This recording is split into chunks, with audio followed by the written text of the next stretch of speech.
Welcome to the Mike Litton Experience podcast. Mike has over 31 years experience in real estate, finance, and investing. He's passionate about being a father, a teacher, a realtor, an investor, and a leader. Everyone has a story, and our passion is to help them tell it. And now, introducing the host of the Mike Litton Experience, Mike Litton. So what can you expect from the Mike Litton Experience? You can expect stories that will inspire, motivate, advice that will sharpen your focus, and expert information on real estate, finance, and market conditions. Loan debt right now. And my jaw would drop because this is a person who's a junior in college. They're not even done. Yeah, they're undergrad, yeah. 3/4 of the way through. Mm-hmm. And I would say, how did that happen? And this is what really burned me. They would say, my parents or my guidance counselor, or the worst one, a very expensive educational consultant hired by the family for $5,000 told me when I was in high school that if I went to the fancy college that wasn't giving me any help, I would have a better chance of getting into medical school. And it's not even true. And I know it's not true. Right. Because I help students get into top 20 medical schools that went to Joe Blow Podunk drinking school. Mm-hmm. And it's not even hard for me to do that. Yeah. So I'm looking at this kid with $180,000 in student loan debt, and they're only 21 years old. Yeah. And I had multiple experiences where I had to tell the kid, you actually can't go to medical school now. This destroyed your chances of ever going to medical school. And I'm just going to be honest with you. We're not going to put you in a position where you're working in the emergency room during the day and you're delivering pizzas at night just to make ends meet. So what we have to do is we have to find something else for you to do, something where you can still see patients, but you don't have to have an extra $300,000 in medical debt. Right. Because these kids are getting so much undergraduate student loan debt, they have no hope of ever paying it off on a doctor's salary. But what they're told is, oh, take out the loans. You'll easily be able to pay it back later with your high-paying job that you get after college. And increasingly, we're seeing kids that cannot pay their student loan debt off, and they're having payment plans where they're paying a little bit each month until they are 45 years old. Mm-hmm. And at that point, they're trying to put their own kids through college, and they're taking care of their aging parents. Mm-hmm. So, and having these conversations, because I'm really watching out for people's future, that's what a strategist does. Yeah. And then having these conversations, sometimes I would say to the student, how much student loan debt do you have right now if we're looking at the cumulative? And then some of them said, I have zero. And I would say, you have zero. How did you do that? Right. Because I just had the $180,000 girl in my office, right? Oh, sorry. So how did you get zero? Yeah. With these students because I've had some of the most brilliant strategic kids in the country coming through my office. Right. These are naturally bright people. And they would say things like, give you an example. Oh, I took dual enrollment college classes in high school. Sometimes it's called concurrent enrollment. So when I was in 11th and 12th grade, I was actually taking classes at the community college down the street. And it was all paid for by my state, the tuition, the fees, the books, the supplies. And when I walked across the stage at my high school graduation, I walked across that stage with 2 years of college completed at state expense. Wow. Then I went away to college, moved into the dorms, and I graduated from college at the age of 20. And all I had to pay, I just had to figure out how to pay for 2 years, and I was done. Mm-hmm. And I'm there as a strategist. I'm in a very good position to vet these ideas. Yeah. Like a student would say, I got a tuition reimbursement job.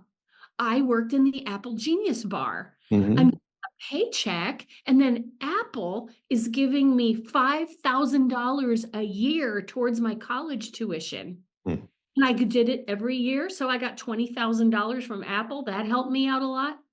And I'm hearing these ideas, and I'm a good one to vet the ideas because I know how this decision they make as a kid is going to affect their future medical school application. Right.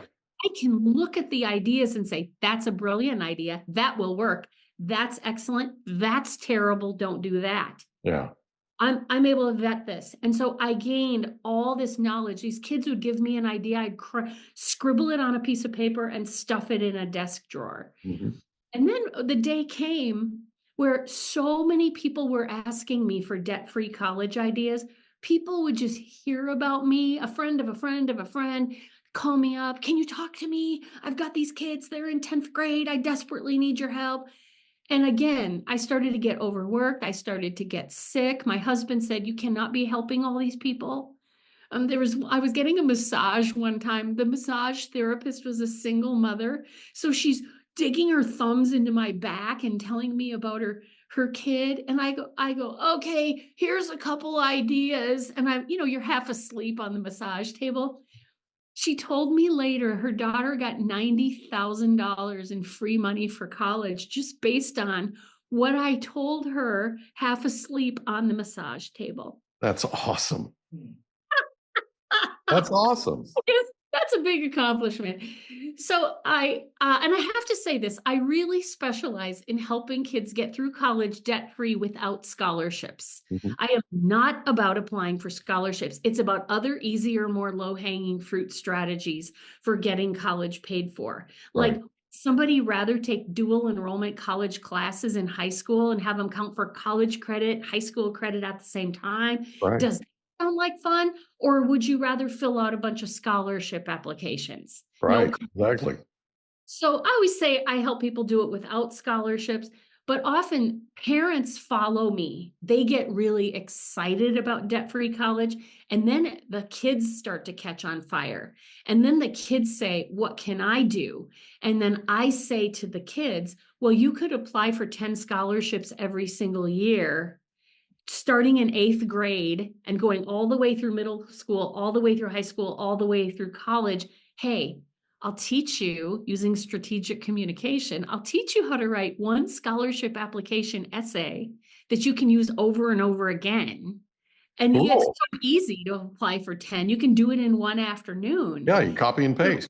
Yeah, exactly. So we got kids that are applying for massive numbers of scholarships, not because I'm pushing them to, but because they're saying debt-free college sounds really cool. What can I do to help? And I go, here's what you can do. I'll make it easy for you. Yeah. And how excited are the parents? Oh, my Right? goodness. The parents are so excited. And when parents have a kid that's not motivated, because you know how it is, you're raising kids, and sometimes you could say to a kid, hey, they're handing out $100 bills for free on the street corner. Why don't you go down there and get a couple? And the kids will say, no, not going to do that. Not. Yeah, that wouldn't be cool. Not. Just they're contrary. Nothing mom or dad says Right. is going to help them. So I've got all kinds of parenting strategies. And right now I have a tribe of people that follow me. They pay me a tiny bit of money once a month, and they get to, every month they pay me a tiny bit of money, and we gather together for online Zoom sessions and special classes and Q&A where people can ask me their individual questions about this process.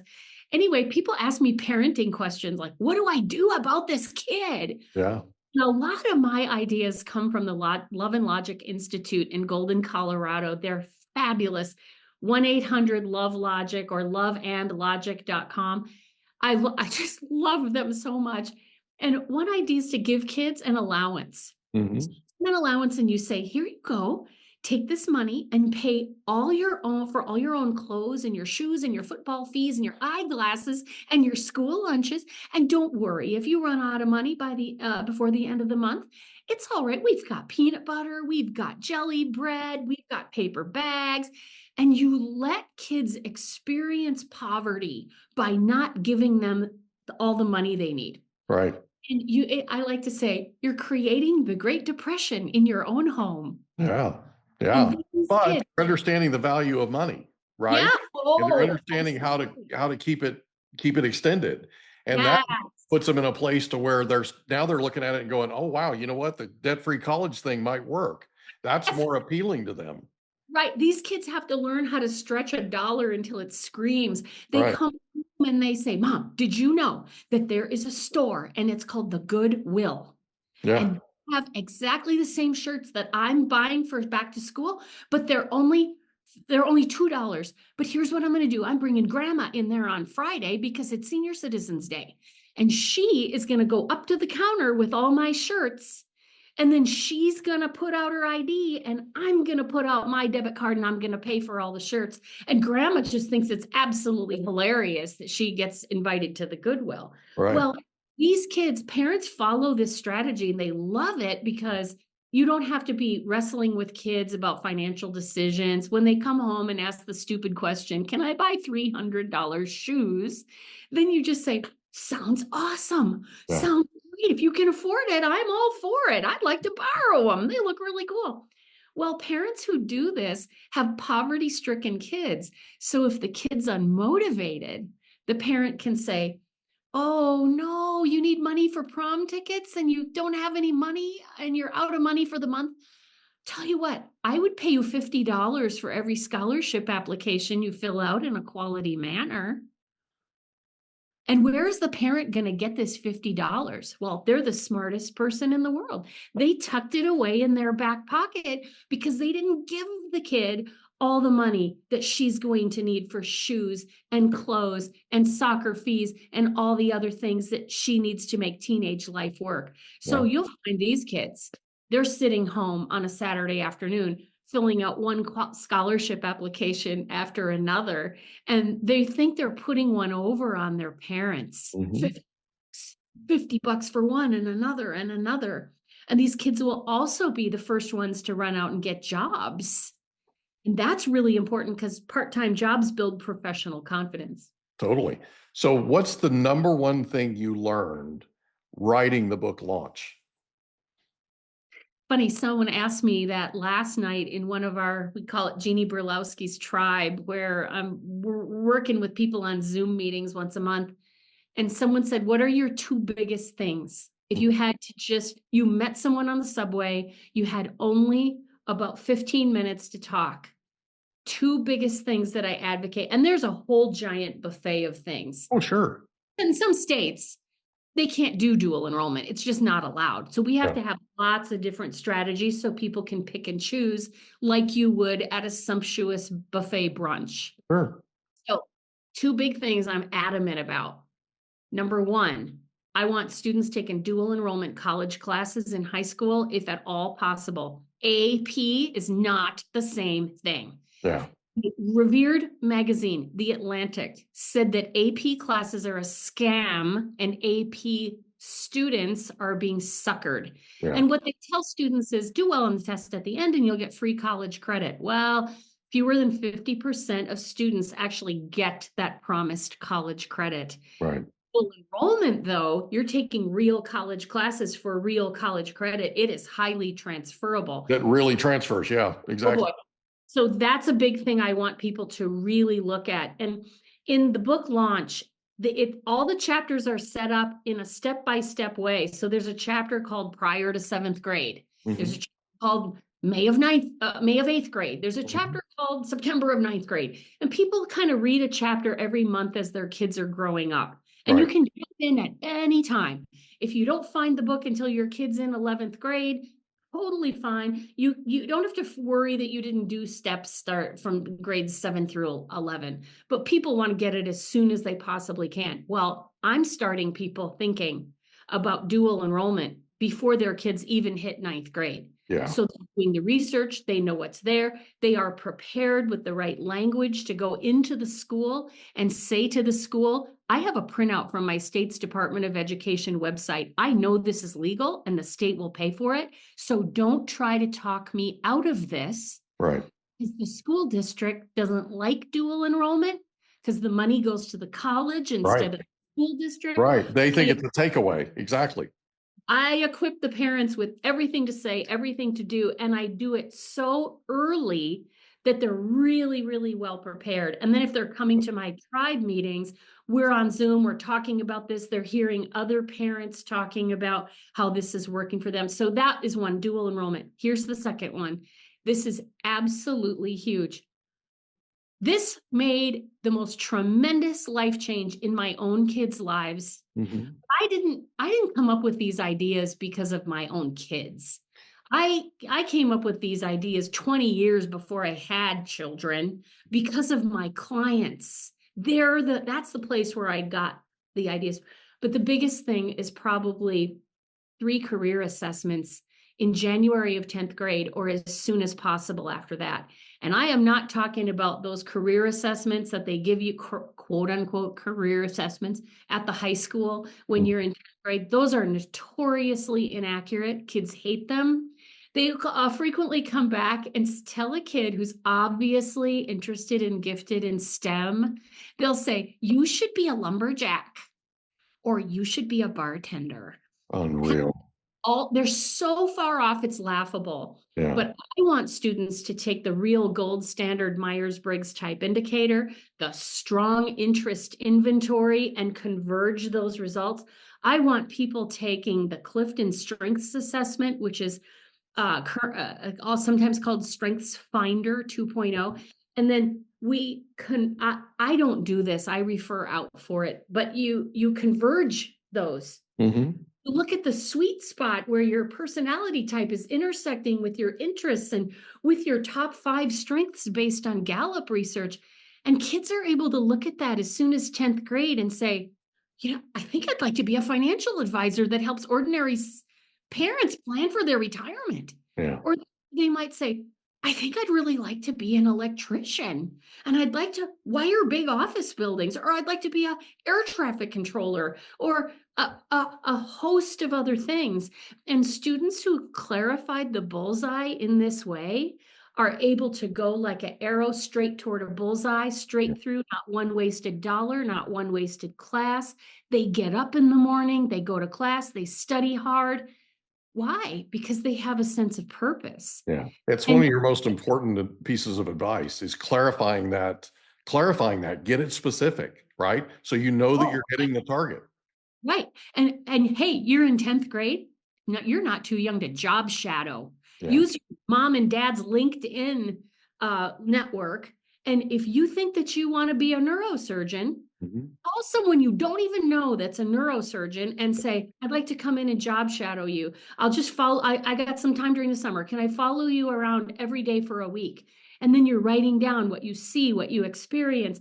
And those things can turn into volunteer positions. They can turn into internships. When you finally apply to medical school, the fact that you job shadowed a neurosurgeon is powerful on that application. So these kids, 10th grade, they get a giant step forward over everyone else. So a question for you. If somebody wants to get the launch book, where can they go? Well, of course, it's on Amazon. If you just look for launch debt free, it'll come right up immediately. But here's my favorite place for people to go. This is my website, debtfreecollege.us. I like to say debtfreecollege.us. Okay.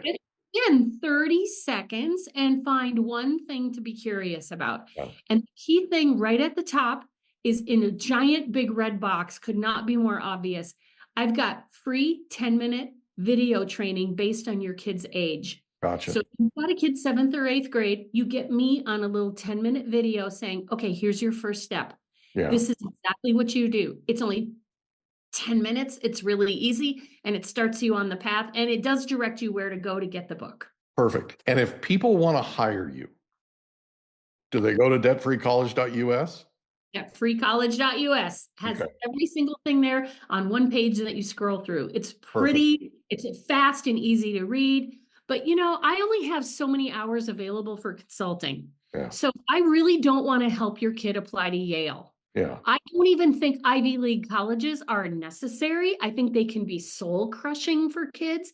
So you'll never hear me say, you better get into a good college or you won't be able to get a good job when you graduate. Because that's a lie. Yeah, it is. Don't we all know people? We all know adults. Absolutely. So-called bad colleges And you they know have what's interesting? jobs. You know what's interesting? I've interviewed a lot of people, obviously, on this podcast, right? And what I find is a lot of the professors at these Ivy League schools went to a state college.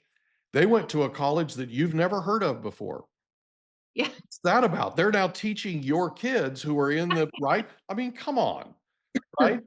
I'm actually not a huge fan of state universities. And the reason is that they can be extremely expensive because it's very hard to get through in 4 years. Yeah. And it's not that the kids are lazy. It's just that you There's can't. not enough room. Well, Yeah. you need They class can't get their capacity. classes. Oh, Exactly. Right. oh, it's full, it's full. So it's like buying a plane ticket, walking down to the gate, and then you continually get bumped. Yeah. So many times a private college that looks only at the FAFSA financial aid form, that may be your tremendous bargain option. Yeah. That's awesome. That is so cool. I cannot thank you enough for being our guest on the Mike Litton Experience. Debtfreecollege.us. Here's the stuff. Everybody, Debtfreecollege.us, baby. easy to memorize. Debtfreecollege.us. The very first step is watch a free 10-minute training video I love right it. at the top, and you'll know exactly where to go from there. Jeannie Burlowski, thank you so much for being our guest on the Mike Litton Experience. This has been a blast. And thank you again for hanging out with us on all these technical issues. Oh, yes. I'm so glad you're doing this, telling people's stories, because it's people's stories that make the world a richer, better place. I totally agree. And yours just made the world richer. Thank you for being here. You're awesome. We hope you enjoyed another episode of the Mike Litton Experience. If you did, do us a favor, smash that subscribe button, tell your friends, family, and coworkers about our program, and wherever you get your podcasts, please leave us a rating. It helps us to connect with quality people just like you. And that's a wrap. Another episode of the Mike Litton Experience in the books. Reach out to Mike on Instagram at Litton Realty. Want to meet with Mike? Check out calendly.com/Rio760.